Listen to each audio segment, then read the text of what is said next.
Господи Ісусе Христе, Сине Божий, помилуй меня грешного.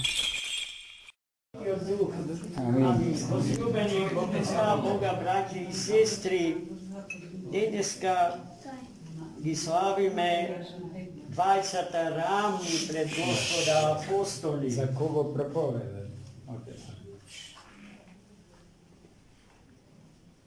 Петар и Павле. Тие се први меѓу еднаквите на себе си. Првенството не им дава за право да се сметаат поголеми од другите. Но првенството од Бога е благословено да се воспостави ред и поредок во животот на една заедница. Утре исто така ќе го славиме соборот на светите апостоли, 12 од Христа Господа избрани и оние што се избрани од избраните апостоли Христови, на број 70. Оние за кои што Христос рече: тргнете по мене и од вас ќе направам ловци на луѓе, бидејќи пред тоа ловеа риби во Генисарецкото езеро. И рековме дека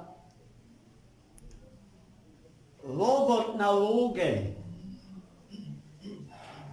е лов со мрежите на верата Христова. А верата Христова ја има таму каде што Духот Свет дише. А Духот Свет дише и действува таму каде што има љубов и слобода, браќи и сестри.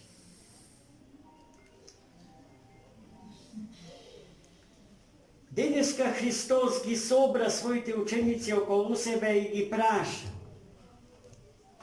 деца мои, зашто ме смета народов, кому проповедам, со кого сум во дружба? Светите апостоли му кажа дека го сметаат за големо светило. Едни го сметаат за пророкот Илија, други го сметаат за еден од светите пророци старозаветни. И потем Христос им се обрати нив лично. А вие, кои што сте секогаш со мене, за кого ме сметате вие мене? Свети апостол Петар, како и секогаш, како постар од сите меѓу апостолите, чуварот на редот и поредокот што Христос го воспостави во нивната заедница, гласно исповедаше: ти си Христос, Син на живиот Бог. Тоа што народот не знаеше да го каже, но го чувствуваше, Петар јасно го дефинираше. Тој точно кажа кој е нивниот учител. И затоа Христос неговата вера ја зеде како пример за сите. Петра го нарече, Симона го нарече Петар, односно Кифа, односно камен. И врз тој камен верата на Светата Црква Божја ќе ја подигнам црквата своја, му кажа Христос на Петар.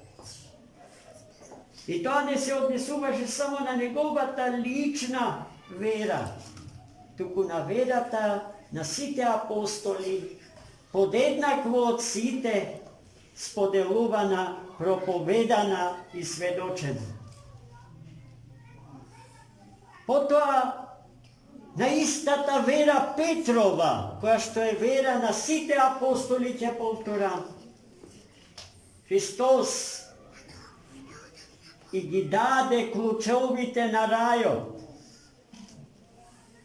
И му кажа на Петра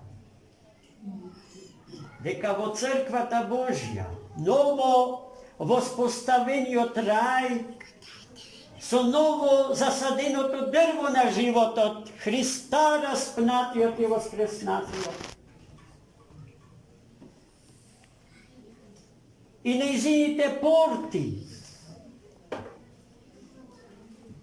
нејзината сила духовна, вистината на сите вистини, непресушната љубов Божја е сила на која што нема да ја одолеат ниту портите на пеколот.